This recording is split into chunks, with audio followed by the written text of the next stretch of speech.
Ah bon? Encore mobile a blandi munganga. Soit à cause qu'il cause 3 heures de temps pour se masturber. Tant qu'on se passe semence, c'est fini. O luka mongo yate. Et ba prière musuko ya ko déranger ba ça les papiers longa sambela pona nga vinanga. Est-ce que aux gens attendent comprendre que ça la masturbation? Que papa ko le lème non te au côté na voix vaginale à maman pour satisfaire sexuellement. Non non. Éternel Dieu a fait le sexe. Loco la objet, top appareil à secret à procréation. Vous regrettez? Vous regrettez? Papa no yo kamate. C'est bon voilà. Papa ngaite. C'est Lucas Brisma. Dada. Papa no yo kamate. C'est bon voilà. Papa ngaite. C'est Lucas Brisma. Dada. Kalamba ya bali penyeli bangwana bakabwani Moïse Mbie na Elia ntoyoki masolo. Baba baba na te Moïse Mbie na nani baba. Mais toyoka quand même masolo na bango bakoma yimi na niveau comment bon batozo tanga baba pasteur. Moïse Mbie a pasteur ya cité Bethel. Aza ya cité Bethel tikashi. Que pasteur Nzambi te ya cité Bethel. Banan ba appuyer ka fanda wana. Deniles na Ngefa. Ah. Voilà John Ngefa. Prophète. Diction nga yoka mabe. Nga na oloba prophète. Ah OK. Problème ngo yango yo. Bozo mélanger ba torchon na ba serviette esika moko. Na sala émission mona John Ngefa lelo en passant dada. Si le kolwa prophète évangéliste longane évangéliste Roger Baka. Abino na yebi bino te boa bana par rapport à évangile ya ze vek. Oui, ça orgueilleux. John Ngefa. Tango obi ko yebi mundu kwa elonga ko yebi te problème te. Na Roger Baka. Il a maté la Bible, muto so benga prophète. Prophète Ngefa. A fungo la Bible. A niata Bible be mission ça na sango ya Congo.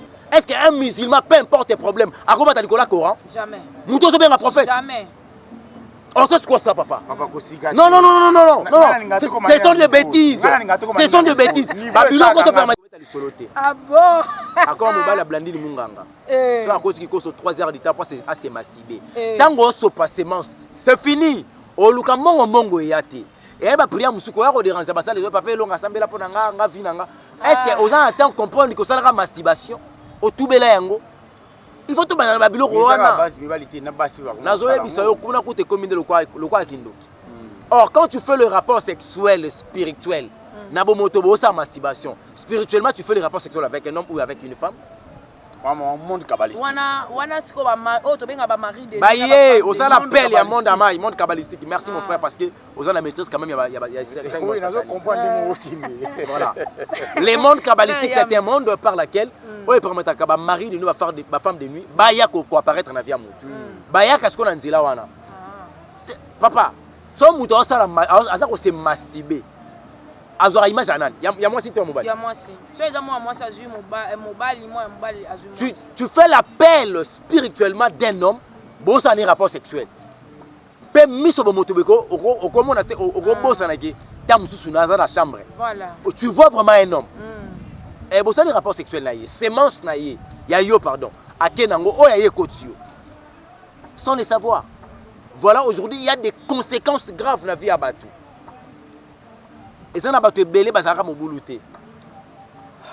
À quelqu'un qui a sali masturbation, je ne fais comment mon boulot.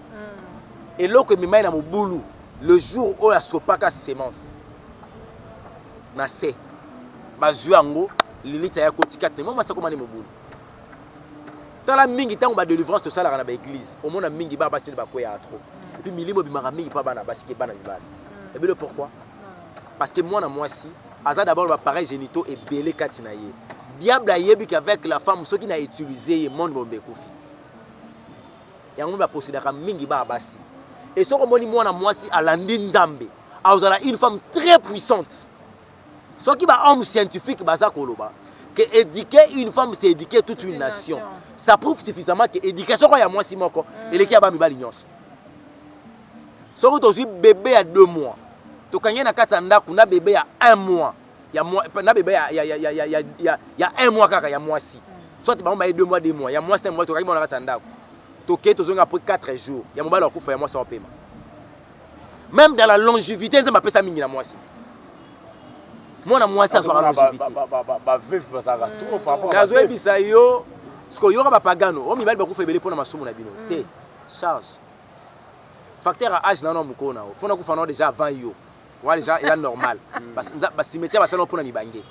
Dédé, na bandi kozwa en charge à l'âge peut-être à 25 ans ba parents beaucoup loka de 0 à 25 ans parce qu'on ngalo to ça 60 ans de mariage c'est que na beaucoup loko leka ba parents na yo wana kanga parce que na yo wana na ba caprice ya ndako na bino éducation zwaki kosoki wapi ba instruction ba école otanga ki oyelinga nyonso ba comportement na ba caractère nga na récupérer na bandi ko longola pona kota oyanga efanda na yo na nombre ya bana to obota à part bino église na zango besoin il faudra qu'il satisfaire l'église, que ça musala nzambe, que tala ba orphelin, que la ba veuve, ba enfant de mini. Charge wana sur ménage. Na lo lenge so ki to bisu ko éduquer le sexe ti. Lo lenge ya ko sala ka ba rapport sexuel, o ku fa avant, o prolonger, o sala appel, approche ya liwana yo. Donc si les hommes to ku fa avant, ils à cause de masumuté. Ils à cause de ba responsabilité, na ko ba ko zanga ko gérer corps. Voilà. L'homme de Dieu, tant aux oloba na oki olobil kamo ya li conjugal que ebele babalana mais li conjugal pe ememi bango na li felo. Je ne sais pas par là au nord lobani. C'est par rapport il y a ba position, to façon na bango ya osale l'amour. Yango mto emema bango na enfer ou bien eza propre. Ma commune nzambe zoloba que le lit conjugal doit être épargné de souillure. Bato bakanisa ka souillure ezaka ka ke kozwa mbanda te ko yana na mbetu. Voilà. Kozwa mobali te ko yana na mbetu ni mwasi mosusu. Au lit conjugal faut ça l'épargner. Omona mupagano abi oh mais nazala ba momi nanga na zwa bango libanda. Et ninyo lo bateke na matabona na mbetu nanga. Ozo saluer lit conjugal. Parce que place au outil ko sangisa nzoto koma de mutu mona fi wana. Tango ye na ndako oko mbetu no tanga ko lali. Obebi simbetu. Attends, ça est préservatif. Na lobi na yo on s'est préservé contre milieu mabete. On s'est préservé contre la grossesse la maladie. Voilà. Là c'est des 1. Mais contre les démons on s'est préservé té. Contre les démons c'est préservé jamais. Na ebi so kokokate à part molimo sans so kaza 4 na on a préservé contre les démons. Alors le lit conjugal est occupé cause la suyu et ko vivre ba suyu mususu ndengeni. Quand vous commencez maintenant, il y a un niveau, il y a un péni, il y a pas de sissé yango. Aussi péni à papa au côté ça na sima. Tu que dans la place il y a aussi sissé yango. Parce que ça m'a bé. C'est ça masturbation. Bande wala bakiza kitoko makasi. C'est ça masturbation. Mibali ba comment otomisa na ngo. Satana. Satana mtakota kata mibali.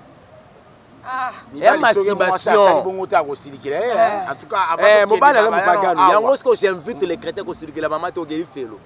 Mais papa peut basi pe ba koma pe kaka papa il faut ka cave moi papa atie maboko boye atie tolo na se yambanga ya maboko polele ye wana ka bande ko ba luka ba komisa lolemo mulai ba komo bende lolemo ba komo selo lolemo ko mulai atie maboko boye mama panda likolo maboko ye na se tolo na se ka lolemo ebima ke sa musala to yeba te.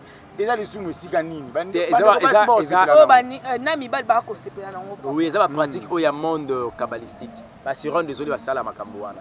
Yango monisiko ba zuma makambo ya mai ba bimisa ngona mokili. Misa pe makambo banda karate parce que nazoye bisa bongo satana ya ayana nini. Otangela ngane.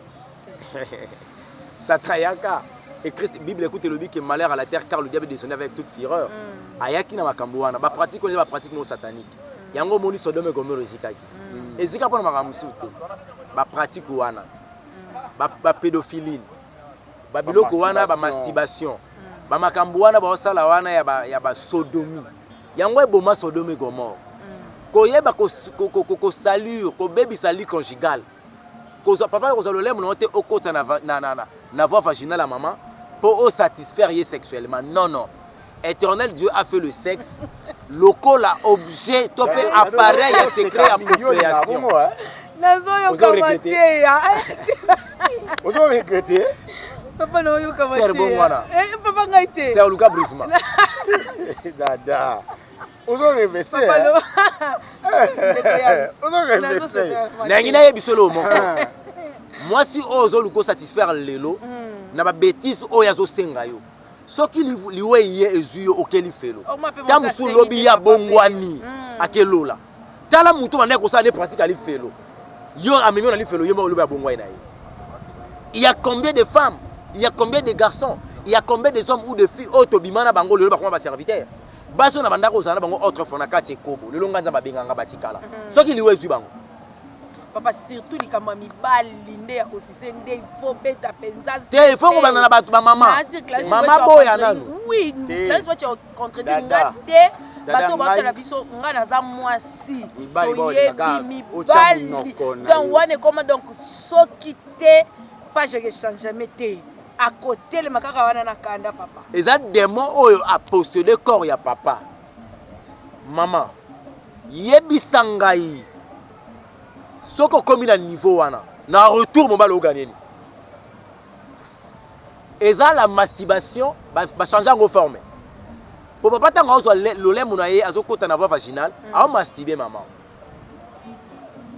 aomasturbe mama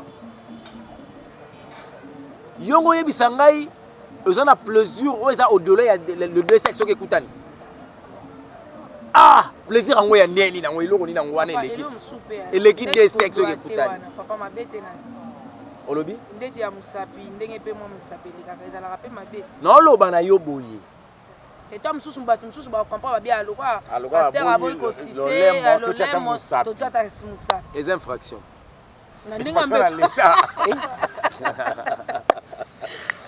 epasa na leta na mbetu te pa nzambe namana nano na leta mpona explike yango bien na leta te wani na makambo leta te eza na explike okasi te nga nalobi te ondima te po wani so nazwi jeune fille ya 15 ans nazwi lisapi na nga na tie na litoi na viole na l'état congolais ça fait partie ya loi lisapi na ngai ekoti na zolo ya jeune fille ya 18 ans na zolo na yebo na viole ye bakondane nga 20 ans bato bakanzaka viole epai ya mwana mwasi ezaka na voie vaginale te nyonso eza lidusu na nzoto ya mwana mwasi soki okotisi mosapi nini oviole ye l'état okango pendant 20 ans de servitude pénale l'état zo se référer parce que le droit a été tiré quelque part dans la Bible pour la Bible pas ali moko ya source à droit et l'état congolais a talaki makambo yo abisa abomination.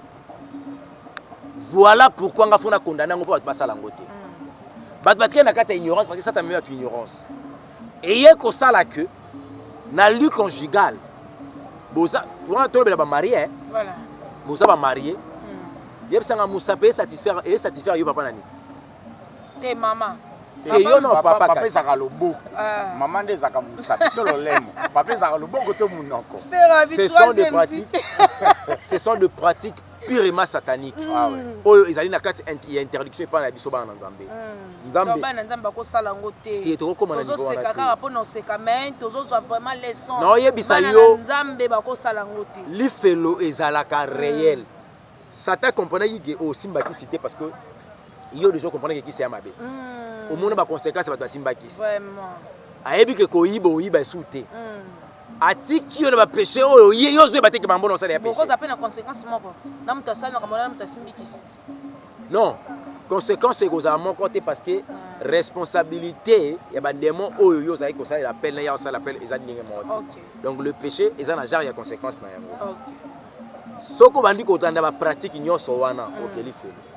Avant de découvrir oyo ba makambo wana ya ko chaka soki lolemo ko sala ka boy tango bandaka ko kushaka bande ko basi liboso. On a un niveau. Niveau ya mabe. On a bon match niveau mabe. Ya ba porno pe. Eza ba pratique oyo. Bande ko basangani balongoli bilamba ba bengi cameraman na yo filmer bango. Basali ba film pornographique pona ko vendre image ya ba démon. Comment expliquer ba homme marié na femme mariée. Bon tel la porno pour bazwa temps ya osaboli. Est-ce qu'il y a un sens? Babie comment va que motivaka. Tes transfert ba démon. Ah bon. Vous allez transférer. Attends tala pas na TV. On met papa na ngabo éviter que démon pas posséder vie na yo. Démon pas posséder vie na yo, ana posaté au sa soni. Yo tango la porno, c'est fini comme captivé. Ba démon wana ba kota kati na yo. Bande ko ba sala ba film pornographique wana. Ce sont les démons. Ba musu ba possédé par ba démon, musu ba démon physique. Dans un monde où ils sacré, le sexe est sacré. Pourquoi est-ce qu'il y a une carte nudité? On a sous-vêtements. Oh bon, pourquoi? Parce que le sexe est sacré. Et sacré ou on a un sexe. Et comment on m'a exposé? Parce que la malédiction vient par rapport au sexe. Si on a commis dans un moment que ban ya l'autre, va contacter la malédiction parce que babota ina papa na bango. Moi na koko ya Noé azo ki malédiction parce que moi na Noé tala ki molumba tata na ye. La nudité est sacrée. Parce qu'on dit tout total à côté bah âge à batouane. que musika tende pasteur mukuna inilité na esamba bonye totali bosele tozuli babé. Effectivement, à maudire pays. Na lobby na maudire pays parce que mon inilité ya papa na yo. Biso pe tozuli babé. Oui. Tant que il faut senga mawana nzambe et puis yes quoi ça na ma élection, yé muta longola ki bilamba po bato ba rotala e. Ah, il y a ça chargé ko les gars biso. Mais effectivement, ah d'accord. Yo sa victime parce que otalaki. Ah, on a fait son ambassade. Chibola na mukona to sala bino nini? Koya ko envoûter biso koya ko pesa biso libabe héros. Pasteur Sikoyo, nini to ko retenir sur lit conjugal. Lit conjugal doit être épargné de souillure. Mbanda ko yiko kota na mbetu te. Mbanda ko yiko kota te ça signifie ko yiko coucher moi ça libanda te mo ko sala rapport sexuel. Ba sa ka fidèle. Fidèle na moi ça bango basi ba la fidèle mibali na bango. Wana premier angle. Deuxième. Ah. Biso basi to za biso fidèle. Deuxième angle. Pour épargner, suivre et un lit conjugal. Voilà. Rapport sexuel, il faut la éduquer. Quand je dis rapport sexuel, il faut la éduquer. La première des choses dans l'éducation sexuelle, papa, quand ça la sodomie, t'es en bête. Au coucher maman en Nice, c'est un péché. Amen. Péché, c'est une abomination. De deux, maman, quand ça la papa, masturbation, t'es. On masturbe papa pour semence et bima. Bosopi semence, bosopi bénédiction. Quand j'ai la tabino. On doit peiner à papa na munoko kwata kwata. Comme mécaté c'est un péché. Papa ndenge moko kozolile muto kota na voie vaginale à maman. C'est une abomination. Nzamba kotumba bino moto. Respectez le corps de ta femme car le sexe est sacré. À travers le sexe, nous avons le pouvoir de procréer. Donc la mutanzela sexe. To komisa ngolo kwa likambali sekindenge nini oboti mwana église te makambane utina mokile ye l'église ba pasteur bazalaki déjà possédé na milimo misusu pasteur ba comme c'est bola ta jipa mikusi bo vanda c'est parce que baba pasteur te on est mwana mwasi jipa mukuse po za poso mwana mipende wana idée okweya mwasi azana idée na été makalamba ya bali penye libangwana bakabwani Moïse Mbie na Elian toyoki masolo baba na te Moïse Mbie na nani baba mais toyoka quand même masolo na bango bakoma yimi na niveau comme bon bato tanga baba pasteur Moïse Mbie a pasteur ya cité Bethel aza ya cité Bethel le pasteur Nzambe te ya cité Bethel ya église les cité Bethel banani ba consacrer ki banani ba appuyer ka fanda wana Deniles na Ngefa voilà John Ngefa prophète diction na ngai yoka mabe nga na olo ba prophète OK aza prophète nga na olo ba papa problème ngo yango yo bozo mélanger ba torchon na ba serviette esika moko et confusion mingi kokota na mutu abana na Nzambe bango bato babundaki po ya fanda wana tala fruit eloko basalaki et na suka nango moko ya bango abini baliati mo ba ba to ba criminel biso to ba mboko ti bato ben ba prophète bango wana bato ba mboka. Ça c'est craché avec l'évangile de Jésus-Christ ou comment? Non, c'est pas ça. Na sale mission mona John Ngefa lelo en passant à dada à lobby matangili à mona ki azotanga ba verset biblique trop na bi aussi le kolo en fait évangéliste long année évangéliste Roger Baka abino na yebi bino te boa bana par rapport à évangile ya ze vec. Bon ça il na kata contradiction ayebi biso te mais ayebi que toza bana. Ade na kata contradiction. Et ngola que ça que quatre na ye esprit orgueil des vivre quatre na ye. Voilà. Mais oui, ça orgueil. John Ngefa. Tant qu'on obi ko yebi mundu kwa elonga ko yebi te problème te. Na Roger Baka. Oboye parce que ça Roger Baka ko yebi ete. Attends dans le mal o yebi ekate. Ni dans le bien. Mwana. Roger Baka ya mona ki ba kutani ba sololi.